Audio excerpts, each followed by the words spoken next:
The CBS Radio Mystery Theater presents...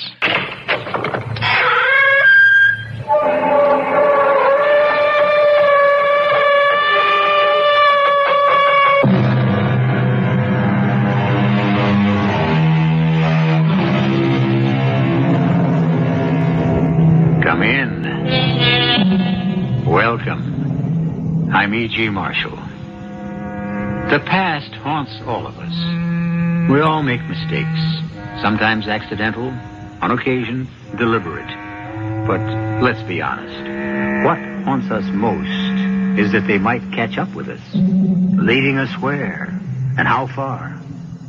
Let's consider the case of Jim Beecher. So, just where have you been so late, and with which favorite actress, as they like to call them in the newspapers? Don't bug me, Louise. What are you doing? Trying to empty the bottle? Maybe I have a reason. I might catch up with you. Why, you're shaking, Jim. What is it, Jim? What's the matter? I was followed. Somebody followed me all the way home. I've asked you not to walk the streets alone at night. Who was it? What did he look like? I don't know who it was. All I could hear was the footsteps. Just the shadow of a beat behind mine. As though she, whoever it was trying to fit their feet into my footprints. Every time I stopped, they stopped. And when I turned around, there was nobody there. Nobody at all.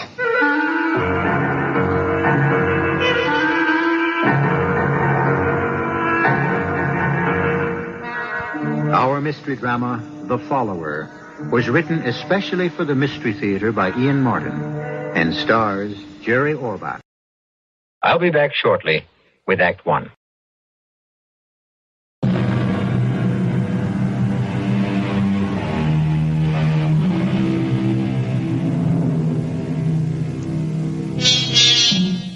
No terror is so heart-stopping, so breathtaking, as the terror of the unknown.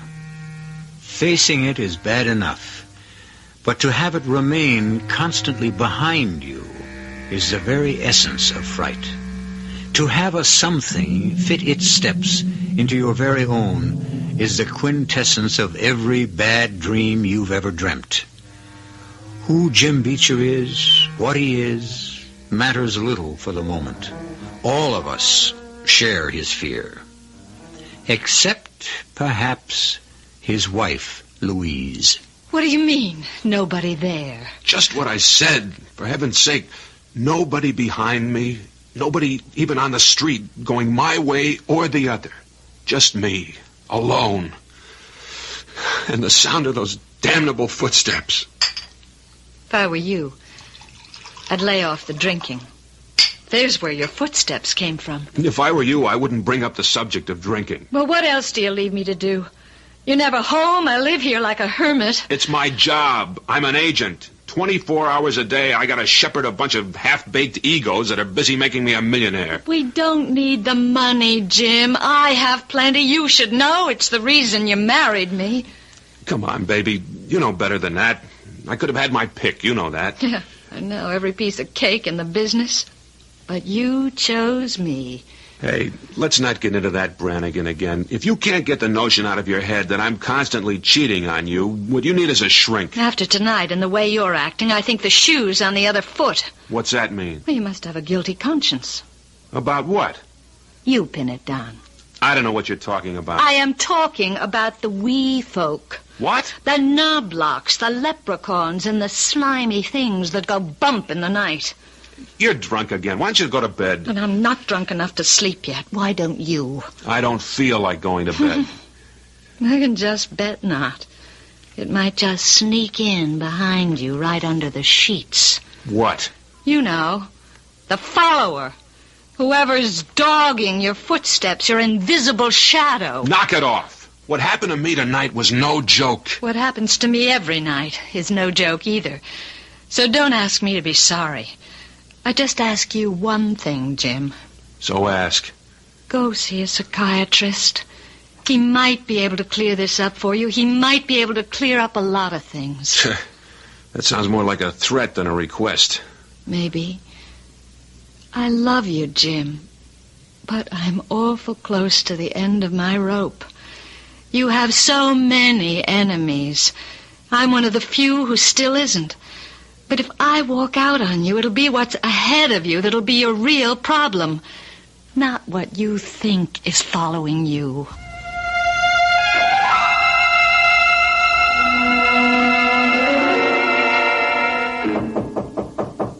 Louise? Yes? Can I come in? Of course, it isn't locked. It's our bedroom, after all. And I'm always hopeful, even if it has become more and more hopeless. Hey, don't let's start that round again. It's just... Well, I'd like to come back to my own bed if I can. Well, you were the one that left it. You know how many late nights my work calls for? I didn't want to disturb you when there's plenty of room in the apartment. That's the only reason I moved out. I'd accept any reason as long as you're moving back in. What's the matter, Jim? That private ghost still dogging you? No, it's just like... It's just for once you need someone, and I'm all that's at hand. All right, Jim. It's your own bed, so come on, crawl into it. I'll try to keep your goblins away. I don't deserve you. You're damn right you don't. But you got me. What is it, Jim? What are you so scared of? Nothing. What's the matter, Jim? Does she have a large husband with a quick temper and a gun collection? Who? Whoever that you were showing how to become a star overnight in another bed. Damn it, Lou, I told you. I was at a skull session for the Tom Bernard show. It's a mess. It's got to be rebuilt by tomorrow night, or we're up the creek without... All right, forget it, Jim. Just lie close to Mama. I'll keep the monkey off your back, whatever it is.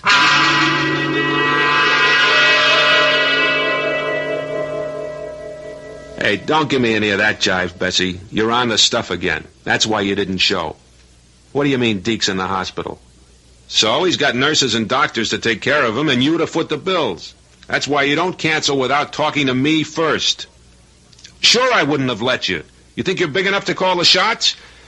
Okay, save me the sob story. You want to sing blues, sing 'em on the job. And you show up tonight at the club, or I'll bust you right out of show business. She loves that husband of hers, Jim. He pretty near croaked last night. You were pretty rough on her. The hell with that, Murray. She loused the agency up last night by not showing. I spent enough building up that crazy dame. She should slip me the double O by not showing for a date. Anyway, she's never going to make real big time. And I'm sorry now I signed her long term. So let her go. Not till I make my dough back out of her. And a profit. Then I'll drop her so hard she'll bounce higher than the Statue of Liberty. You know, you're a first-class rat. It's what makes me a success. And you, Murray, don't ever forget it. So, let's see what else is new in ulcer making. Don't go looking for trouble. Everything else is smooth as glass. What about the short fuses? The Astrodome met all our terms. Tickets are being printed already. The demand is sensational. Rock stars. Once I dreamed of better things. It's where the money is. What's better? I wanted to find and develop a Helen Hayes, a Carol Channing, a Sarah Bernhardt. Well, that's running the gamut. But why? There's no big money in the theater. You know that. Big money I took care of right at the beginning. I married it. What I really wanted was fame. You got it. Nah, not this kind. I wanted class, Murray. Respect. Maybe even a kind of a place in history. In show business, I mean. Like Sol Hurok, David Belasco. Forget it, Jim. You're not the type. A thief you are. A thief you'll stay. Hey, I never stole a cent in my life. Not so you could get caught at it. But you wheel, you deal, you cut corners, and you don't give a damn for anyone but yourself. You're an operator. Best in the business. Isn't that enough? I don't let anybody talk to me like that. You already did. I ought to can you right now. The only friend you've got? Who would you have to talk to? Yeah. You'd probably walk right out of the agency and use all you know to cut my throat. Who needs to? Most of show business is trying to do that already. But you're too slick for him. Nobody, nothing can stop Jim Beecher. Ah, come on.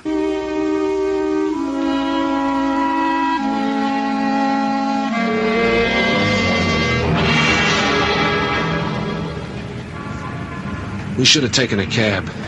It's starting to snow. That's nothing. It's just like powder. It's only 6 blocks. A little air is good for you. What's the matter? You got a crick in your neck or something? Huh? Well, the way you keep moving your head to the side like that. Like you were looking over your shoulder. What's the matter? Murray, are you sure there's nobody there? Well, just the cop standing on the corner on the next block. There is somebody there. Nah. Can't you hear them? No. Keep walking and listen. There. Don't you hear the footsteps? Just ours. No, I mean the ones behind mine. Just a split second after every step I take. Behind me. Following. You're nuts. Can't you hear them? There's nothing there. Nobody. Look. Come on, I'll prove it to you. Look back. You see, there's enough light snow on the ground so you can see our footsteps. 2 sets. That's all. Don't you see? That's why she, whatever it is so clever. It puts its feet right on top of mine. Every step I take. Jim, you're talking like a crazy man. Now, come on. I can't. I'm afraid it'll start following me We're again. only a block from the restaurant. What you need is a drink. Come on, let's go, Jim.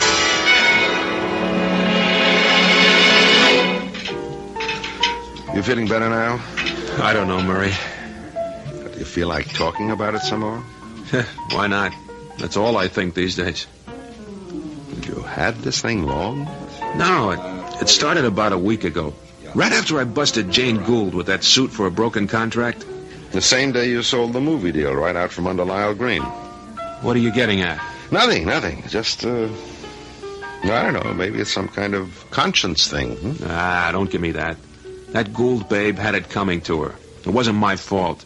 And after all the times Lyle fell on his face because he couldn't stay away from the bottle, why shouldn't I sell him short for once? Sure. That's pressure, that's all. Gets to all of us. Maybe you ought to try a shrink. The day you find me on a psychiatrist's couch. Come on, let's get the check and get me out of here. You better take a cab home. Don't worry, door to door. Hey, waiter.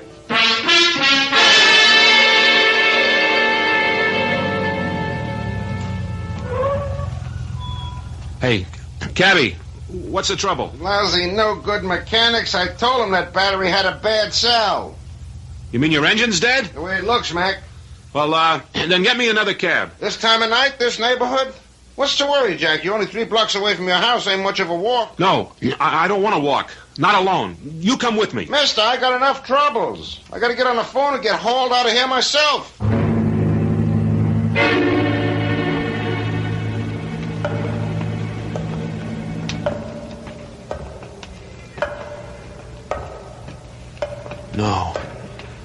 No.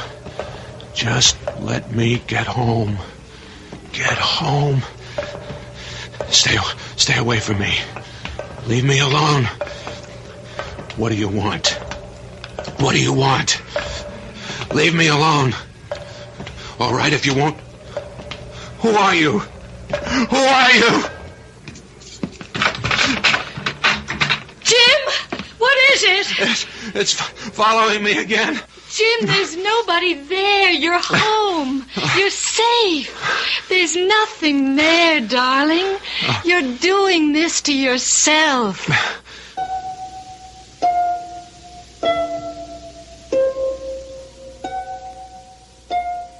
A man, haunted by a ghost who sneaks his footprints into those of the man he follows. Not a very nice man, true, but the experience he is going through is thoroughly unnice also. Can he shake this specter from his heels, or is he doomed forever to be chased by some malignant fury created out of his past, or by some supernatural whim? We'll return to Jim Beecher shortly with Act 2.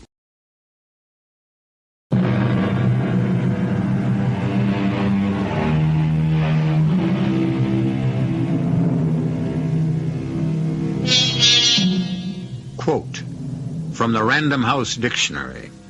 Obsession.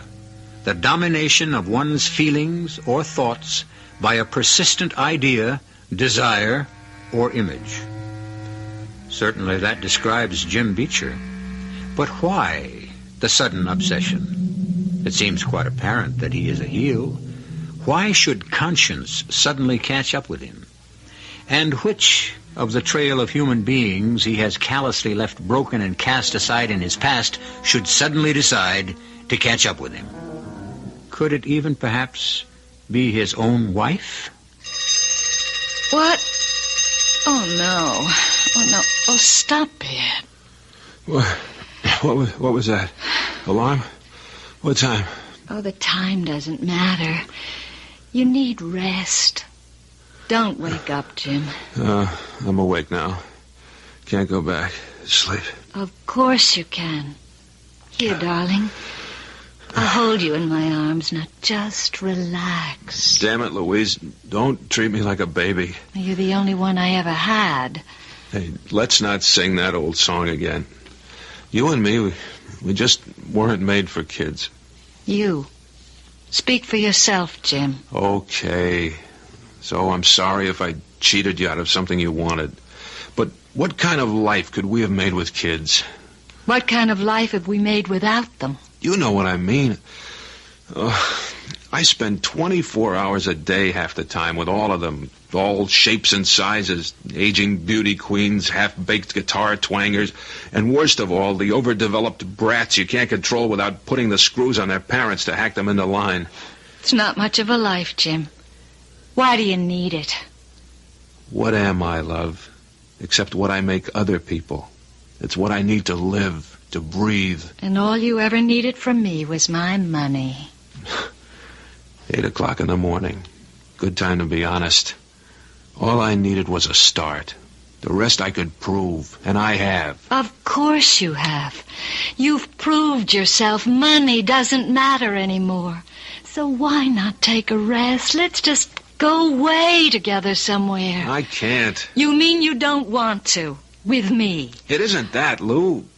All my life, I've had this rocket up my tail. Since it isn't going to be me who shakes the world, I got to find that superstar, the one who tops the field, that nobody can forget. Once I do that, maybe I can turn off the steam, relax. Oh, Jim, if only you didn't have to prove something. It's funny. I never really knew I felt that way. I honestly still don't. I mean, all the way. It's this other thing that's happened to me that's got me really shook. Put your arms around me, Lou.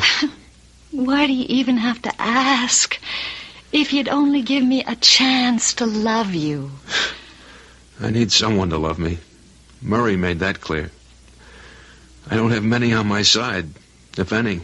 On your side for what? To stand between me and what follows me. Whoever, whatever it is.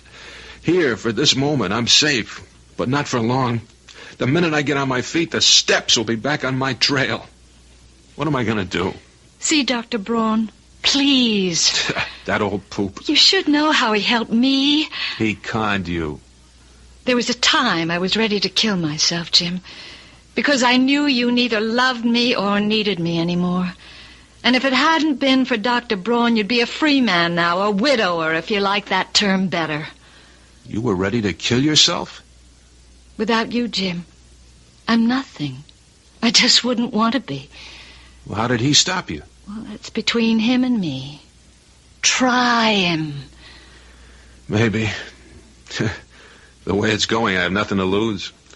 But what dogs my heels, I don't think any shrink is going to cure.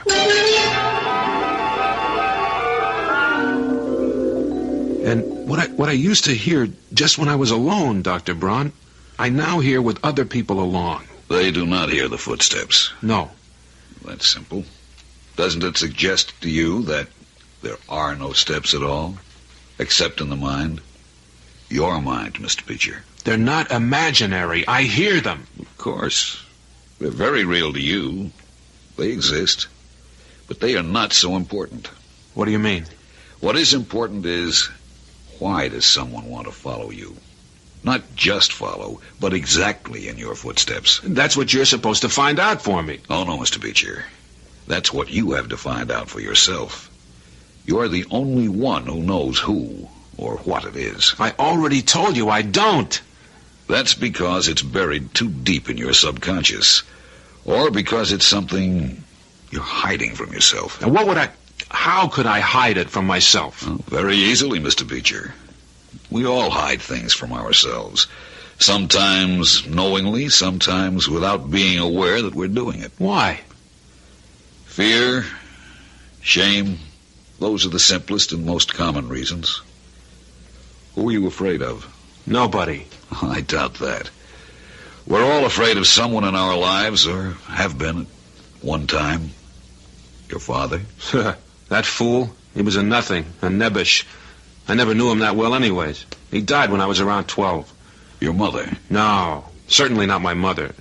She wasn't much either. She cleaned office buildings for a living. And she would have been a lush if she could have afforded it. Brothers, sisters, any other relations? Nah, nobody. It was just us. What about your wife? You should know about her better than me. Or maybe she thinks I'm afraid of her, huh? What Mrs. Beecher thinks, or has told me she thinks, is her business and her business alone. I'm asking you, are you afraid of her? Louise? Why should I be? She's a very rich woman. So? It's possible you might fear losing her.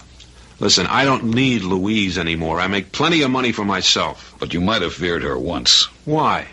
Because you did marry her for her money, didn't you? Or maybe it wasn't fear. Perhaps it was shame. This is all a waste of time. I don't know why I let Lou talk me into coming here. Of course you do. Because you need help. But not from you. Your hour isn't up. Don't you want to use it? What's the point? What can you do for me? What can anyone do? I'll have to be frank and say I don't know. But I can say the things I do know. I checked with your medical doctor and your health is fine. No vascular problems. Blood pressure normal for a man of your age. You don't suffer from hypertension, which in your business is a minor miracle. Your hearing is perfect. There is no possibility that these footsteps you hear are some physical echo. They are totally, I have to conclude, from one of two fields. What two fields? One, they are supernatural. Come on. Let's cut out that nonsense. What's number two, like I even have to ask? Then don't. Psychiatric. I'm going nuts, right? Yes, no, yes. You want to translate that? Yes, you are right. No, you are not going nuts, or don't have to. And yes, of course, your problem is psychiatric. How do we cure it? We meet, we dig, and somehow, somewhere, we find out who is your mysterious follower. Then what? We hope that he, she, it will leave you alone. Can you guarantee it? No. I think you're ashamed of something, and you won't admit it, even to yourself. Baloney, Doctor. You're talking to the toughest agent in show business. It builds a thick skin. The things I've done don't bother me any. That's the game, and I play it all the way. I will take one piece of advice from you out of this expensive hour, though. I'll cure myself. To hell with whatever it is I think I'm hearing. I'll just shut my ears to it, and it'll go away. Here, don't bother to send me a bill. Cash on the barrelhead. I'm paying you and going back to where I should have stood, on my own. I'll fight my own battle.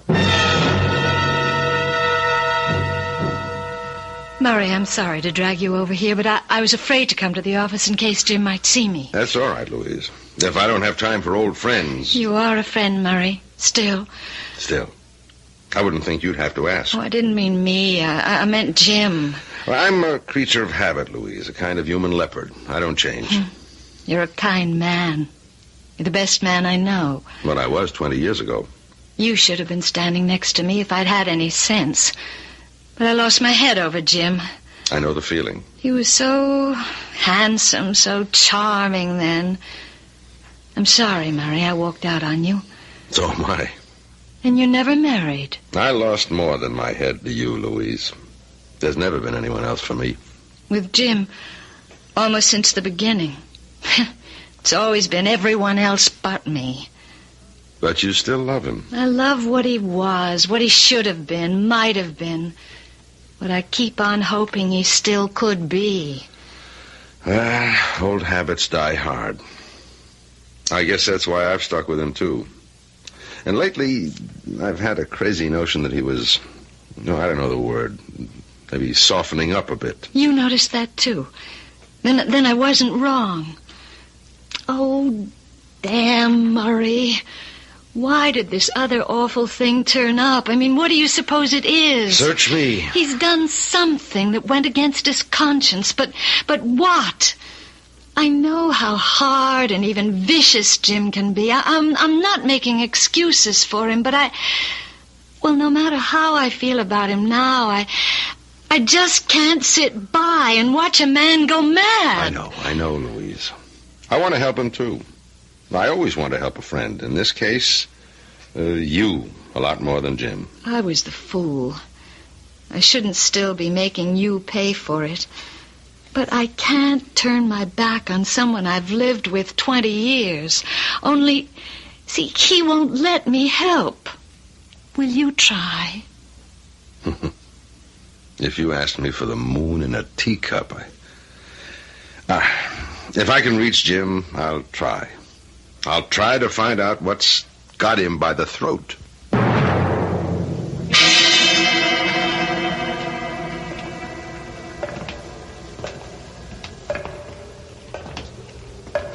I don't hear them. I don't hear anything. I'm walking instead of riding to prove it. These footsteps don't mean anything. They're just in my mind. A kind of echo. Don't turn around. Don't turn around. There's nothing there. You've looked before, and there's nothing. Nothing. Except I've got to. Just one look. Just one. Oh, Lord. No. There is something there. It's... Oh, God, forgive me. No. No. No. So the follower has become more than just the sound and feel of footsteps right on Jim Beecher's heels. It has become something to be seen, at least a shadow. But a shadow of what? Who? And if he is driven far enough, will he destroy it? Can he destroy it? I'll return shortly with Act 3.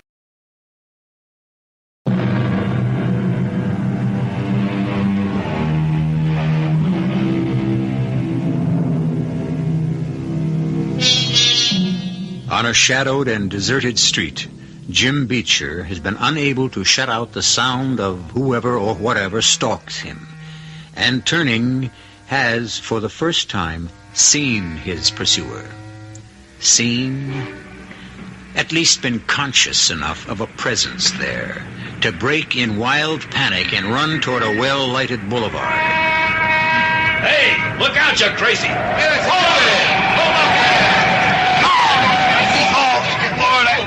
No! All right, everybody, stand back. Make room. Give the guy a chance to breathe. Hey, you, get over to that booth there and get an ambulance. Dial 911.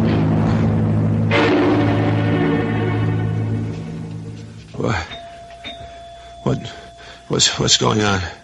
Where am I? You're in a hospital, mister. You ran in front of a car. Am I hurt badly? I don't think so. You want me to call anyone? Yeah. Call Mr. Murray Schneider. His number is, let me think. His number is...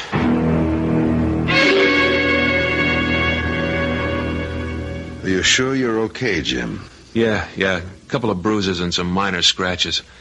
Hey, just get me out of here before they dump me in the loony ward. Okay, don't worry. I'll take you right home. No.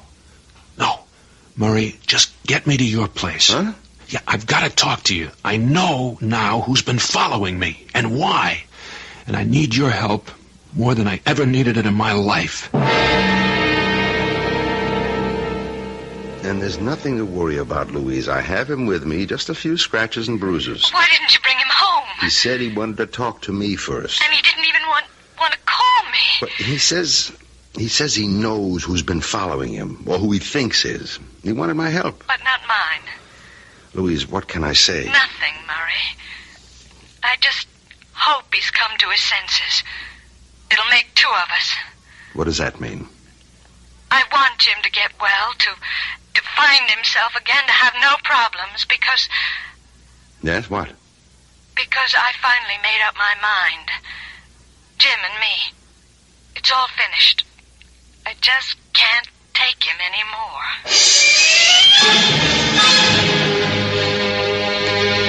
I didn't mean to keep you waiting so long, Jim. I told her you were okay and that you were with me. Fine. I didn't want her to worry because I was late. That's a new wrinkle. Never worried you before. You don't have to rub it in. A first-class heel. 30 years experience. And I don't think I could change now if I wanted to. I've cheated, skimmed, taken money under the table, made actors or broke them without any feeling, except for the rustle of the good long green under my fingers and stashed away in Swiss and Caribbean banks. Maybe it's all catching up with me, and maybe I deserve it. That doctor, he stirred up the old memories. I know who's following me, haunting me, blaming me, and wishing me as dead as she is. And at last, I'm facing the fact she has a right to. Jim, look, maybe a drink. No. Let me get this off my chest once and for all. It was before I met you, Murray. Nearly 30 years ago. And I was some different kind of guy. Like I was working for Harman and Sells, the big agency that went broke. Yeah, I remember them. Yeah. I was mainly a gopher. But I did some minor casting for the summer circuits. And one day, this little girl named Christy Meadows walked in. And I broke my tail to get her a booking with a stock company as resident ingenue. She was good. I mean, really good. And she was loaded. With talent? No, I mean with dough. Her father was president of an oil company, and money was beans to him. Christy never knew it, but he laid one solid grand on me under the table in 50s to make sure his little old gal got her chance. I had a laugh because she didn't need his help. Didn't even know he was offering it. But I decided right then and there I could use his help. More than that, his daughter. I used to go down weekends to the theater where she was playing, and not only for her money and the future I thought it could buy me. There was a lot more to it than that. A lot more that it didn't take me long to tell her. I declare, from all the stories I ever heard about New York, I didn't expect ever to find an agent that would give me such personal service. You can knock it off, Christy. You know I'm not down here as an agent. I certainly hope not. I love you, Christy. I thought you'd never say it. Oh, darling, what a life we're going to have. Oh, such a long, lovely future. Yeah, if your dad sees it that way. I'm not much of a catch. I don't make much money. Oh, who cares about money? We'll make it. Well, her father didn't take to the idea of me as a son-in-law. Christy had a little apartment in New York, and even though I had my own place, we were living together. I don't know how he found out, but one night, poor Christy had to lay the ultimatum on me. Oh, he's just as stubborn as an old mule, and he means it. You mean if we wanted to get married, he'd cut you out of his will? He already has. But we're not married yet. No, Jim, but we sure better had going to be. Why? Well, 'cause I just haven't been as careful as maybe I should have been. What? I went to the doctor, Jim. There's just no kind of question. I'm going to have your baby. Look, it isn't too late. We could do something to stop it. That's just what my daddy wanted to do. I didn't think to hear it from you. But I haven't any money, Christy. I couldn't even support you, let alone a kid. But we could make out somehow. If you really loved me, do you? Well, of course I do, hon. Christy, we've got to use our heads. We can't cut it together with the money I make. Even with you working, too, and you won't be able to do that for long. I can't start out that way. What do you mean, start out that way? I got plans, baby. 1,000,000 plans, but I need some backing to get them going. Jim, are you trying to tell me that you're not planning on marrying me? Don't you see it? It's different now. I mean, Somehow, I'll manage so we can get rid of the kid, but because I'm not a Texas oil heiress, you're going to walk out on me. You've told me your father would never go for me as your husband. But I do. I love you, Jim. Don't you love me? Sure I do, Christy, but we got to be practical. Practical? Jim Beecher, you're my whole life. And if I can't have you, I don't even want to live. Oh, don't be a silly child. Listen, I'm going to tell you something. If you walk out on me, I'm going to kill myself. I swear it. I promise you. Come on, Christy. Let's cut out the corny dramatics. Nobody kills themselves for love. Not at our age, and particularly a girl whose father owns half of Texas. I don't even want a corner of Texas. I want you. I am not going to live without you. Come on. Let's cut out the melodrama. It isn't melodrama. It's just God's honest truth. Damn, this isn't a scene in a play. Will you forget you're an actress and stop the dramatics? Okay, I'll bring you to your senses. Here. What's that? Sleeping pills. Enough to make you shuffle off the mortal coil. Just as effective as Juliet's fatal draft. What are you doing with those? Where'd you get... There, the big boss has them in carloads. All the kooks we handle need uppers, downers, you name it. And we hand these out carefully. But just so you wake up and grow up, I'm leaving you enough to make the final exit. No. Jim, don't walk out on me. Look, I'm a working stiff. I'm this evening's gopher for one of our lousier comics who's making his big comeback, at some forgotten joint on the island. I'll be lucky if I get there in time to go for his first double martini of the evening. You can't leave me like this, Jim. We got to talk. No more talking. We're through, Christy. Best way is to break clean. You'll thank me for it someday. So long. But what about these? The pills? Just to open your eyes to life the way it's lived. Don't worry, you'll end up flushing them down the toilet. Or one by one, they'll give you a month of nice, soothing sleep. I'll set you up with a doctor for the abortion and let you know where or when.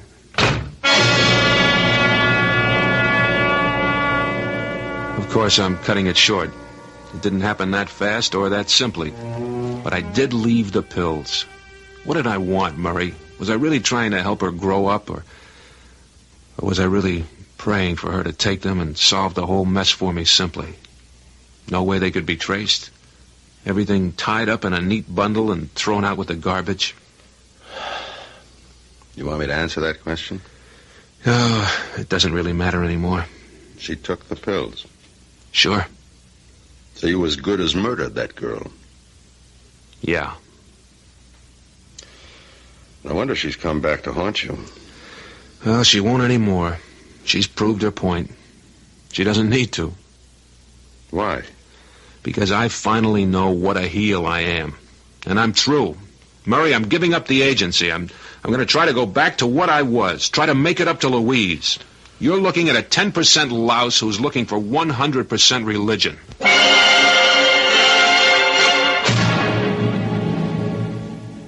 I'm sorry, Jim. It's just too late for us. I don't know what your great awakening is exactly. I don't even want to. But I know what mine is. I married the wrong man. As soon as I get a divorce, I'm going to marry the right one. Please, Lou, give me one more chance. Help me, Louise. I want to be what I was. No, it's too late. I've had all I can take. I just can't find my way back any more than you can. Jim, where are you going? Out, just to walk, to be alone. This time of night? What about the follower? No, I know now who that was. She won't follow me anymore. Finding out shamed me enough to make me want to find out not what I am, but who I was.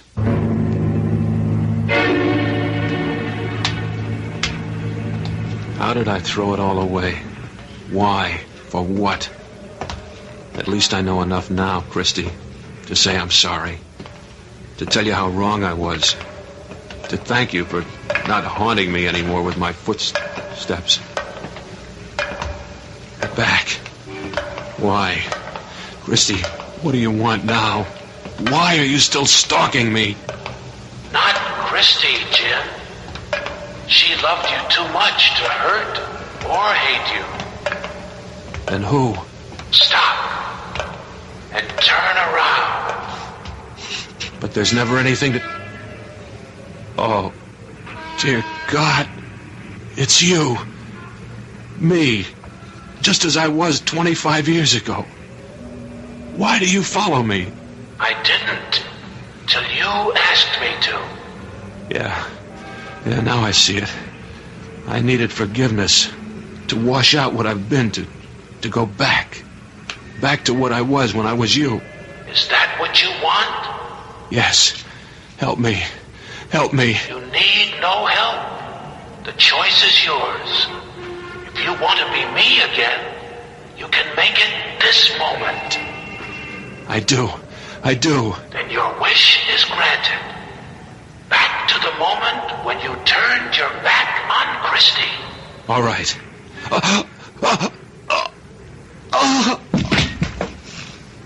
That isn't fair. I'm dying. Of course. You killed yourself when you killed her. Christy. The real Jim Beecher has been dead ever since. It must have been a heart attack, Lou. I don't think he ever knew what hit him. I should feel more, but I wasted all my love for him. I only hope I have some left for you, Murray. I have enough for both of us. And Jim's at peace. There's no one to follow him anymore.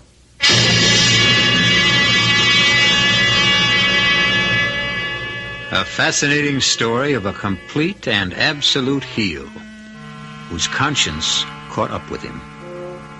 Conscience, or was it retribution? You can decide that for yourselves. Just as you can decide whether or not the follower ever existed in anything but the echoing labyrinths of the mind. I'll be back shortly.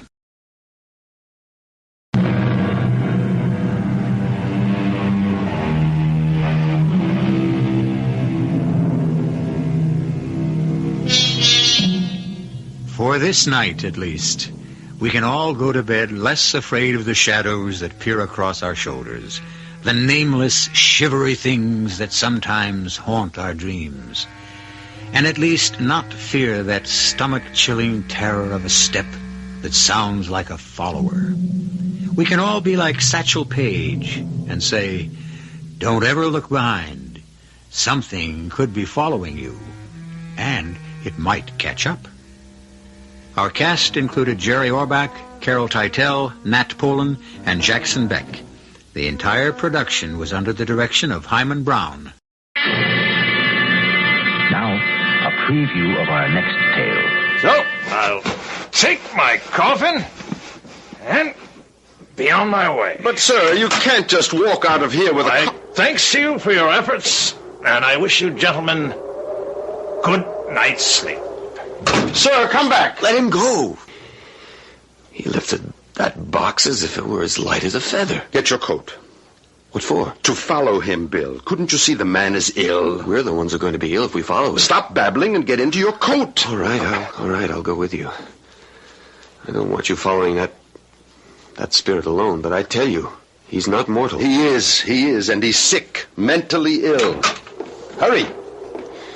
How far do we follow him? As far as he goes. No, sir, I won't, because I believe his destination is hell. This is E.G. Marshall inviting you to return to our Mystery Theater for another adventure in the macabre. Until next time, pleasant dreams.